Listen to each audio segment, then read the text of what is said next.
אוקיי. ההכרזה הכי גדולה בחיים שלי. יש פה קווין רובין. סייקניק עולה על במה.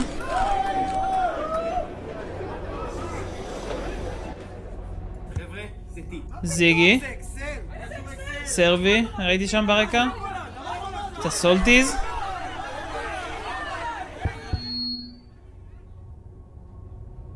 כדי להסביר לכם מה אני מכריז, אני לוקח אתכם רגע 13 שנה אחורה. ההכרזה הכי גדולה בחיים שלי. אני ילד בן 10. הוא עושה עוד פעם 100 סרטונים? ורואים משחק חדש למחשב שחבר כתב לי על דף את השם שלו. אני זוכר את היום הזה עד עכשיו, כי חוויתי שם משהו לא רגיל. פורטנייט. מהרגע שהגעתי הביתה, מה זכר הזה? בטירוף, באמת. שחקתי עם חיוך שעות, עד שפתאום ההורים שלי דפקו לי בדלת, ואמרו שאני צריך ללכת לישון. שזה עריכה פסיכית? וואלה, כן, רואים. אחרי, התחלתי לשחק פשוט כל הזמן. החברים שלי אהבו את המשחק כמוני, אז דיברתי עם אנשים במחשב. ושם הכרתי את החבר הראשון. וואלה, אני זוכר את הפעם הראשונה שהציעו לי לשחק פורטנייט עם הייתי בבית ספר וכזה אמרו לי, יש משחק חדש וזה, שהוא חינם, משחק שוטר. וואו, אני לא אשכח את הרגע הזה בחיים. זה, אני לא יודע מה זה המשחק הזה. היינו משחקים כל יום. אחלה משחק, משחק מטורף. שגם אני צריך שמגיב כמו שלו. בחרתי סייקניק. יום אחד, ככה הוא מצא את השם שלו. קלאן, תכירו את ארדוורס. אני חושב באמת... מה זה, קורות חיים? שעשיתי בחיים שלי. אני, ילד בן 9, היה בעלים של קלאן ישראלי, ולמרות שהייתי משחק עם הציוד הכי גרוע בעולם, תוך כמה חודשים הקלאן הוא עושה אירוע? שחקנים שרבים לטרוף. אני לא אשכח בחיים שפעם אחת שיחקנו מול הקלאן הכי טוב בישראל. זה קלאן יגאון. הם הובילו לא, הבנתי שזה קלאן. כל הקבוצה שלי מתה חוץ ממני. אבל מה הפואנטה של הסרטון? הכרזה על מה? אבל הצלחתי להרוג את כולם. ותוך כדי שאני מספים את הצ'אט והודעות של שמחה, הבעלים של הקלאן שאל אותי אם אני רוצה להצטרף אליהם. תחשבו. וואלה, עריכה באמת ברמה. שפונה אליי כדי שנצטרף, והתשובה שלי הייתה לא, אני רוצה להתקדם עם הקלאן שלי. תראו, אני לא יודע מאיפה הייתה מצוות ככה ובתי ההזדמנות, אבל כנראה ששם, בפעם הראשונה בחיים שלי, הבנתי... וואי, אשכרה, כולם באו בשביל זה יופי זה. 8 שנים אחר כך, אני בקרב נוסף. יש לי 18,000 סאבים, ואני נלחם מול השחקני פורטנייט הכי טובים בישראל. אבל מה באמת... הופה, הנה הגענו לארת הפורטנייט.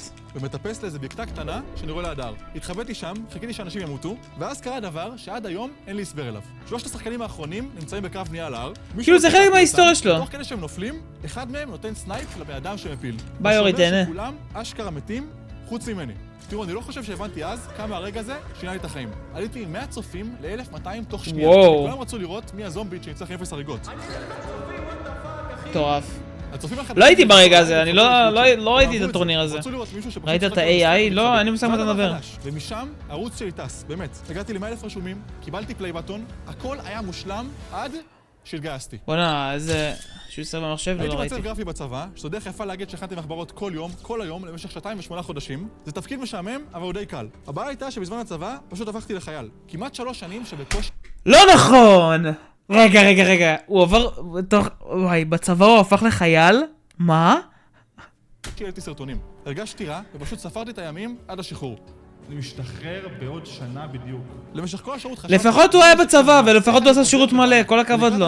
חשבתי על אחלה סייקניק. 90 ימים של סרטון כל יום. החלטתי, זה מה שאני עושה. כתבתי מלא רעיונות, סיפרתי לכל החברים, ואז זה הגיע, יום השחרור שלי. העליתי סרטון שאני גוזר את החוגר, ומישהו הגיב תגובה שאני בחיים לא אשכח, כי ריגשה אותי. דן גזר את הדבר הזה, וסייקניק חזר. וואו, כמה שזה מדויק. היה לך השחרור מהצבא, התחלתי עוד... בוא'נה, הוא אסף תוכן הרבה זמן כבר, אה? קרתה היסטוריה. הקהל שלי ביוטיוב התחיל טרנד סביב הקוד שלי בחנות. וואי, הקוד שלו זה היה מה זה טרנד חזק. 58,000 תומכים בחנות. וכשראיתי את זה, נלחצתי, כי עלתה לי מחשבה שלא יצא לי מהראש כל החודש הזה. זה AI? וואלה, זה רמה גבוהה. אני בספרי ההיסטוריה. זה מספר שרק זיג יצליח להגיע אליו עד היום, ואם אני מצליח גם, הערוץ שלי הוא אגדה. נתתי את כל כולי. סרטון אחרי סרטון, כולם הצליחו. הערוץ שלי היה בשיא. וביום האחרון של החודש, בדקתי שוב את התומכים. 133,461. זה מספר התומכים הכי גדול שהיה אי פעם ליוצר תוכן ישראלי בחודש אחד. וקצת אחרי השיא הזה, סיימתי את האתגר. אבל אני מרגיש... וואי, בטח הוא הרוויח מזה טונות של כסף, אני אומר לכם. כן לעצור. היה לי ממש קשה לעצור. פחדתי נורא שאולי אני עושה טעות. הוא תמיד עושה אבל זה. אני לא בטוח עד היום. כשהסרטון האחרון שלי הוא עושה פול פוקוס, 100 סרטונים ואז הולך נעלם. ניגשת בסרטון האחרון, אוהב אותך.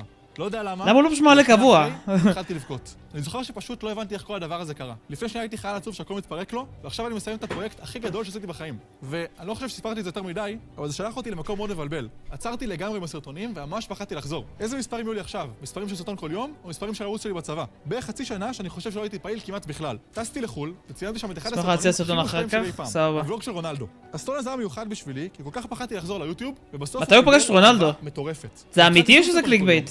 8 ימים ברצף, וזה באמת הרגיש כאילו לא עזבתי אף פעם. שם הבנתי שיש לי קהל אמיתי, שבאמת... הוא פיזית פגש אותו או שהוא סתם היה במשחק שלו? התחלתי לעבוד על הפרויקט הכי גדול בחיים שלי. קליק ביתה. תמיד רציתי להוציא מוצר. יש המון סרטונים שלי מדבר על זה, אבל הייתה לי בעיה אחת. אני לא יכול להוציא משהו שהוא ברמה גבוהה. זה השם שלי, זה הקהל שלי, ובנוסף להכל, התשוקה שלי. אני באמת אוהב ציוד של גיימינג. כל כך הרבה זמן אחלה כותרת, אני אזכור את זה בראש. אני לא מתכוון לטוב מספיק. אני מתכוון למשהו ששווה להשתמש בו כדי להגיע לרמות... זה מוציא מוצר. משהו שגם השחקנים הכי טובים בעולם התלהבו כשהראיתי להם אותו. תכירו את סייקנום.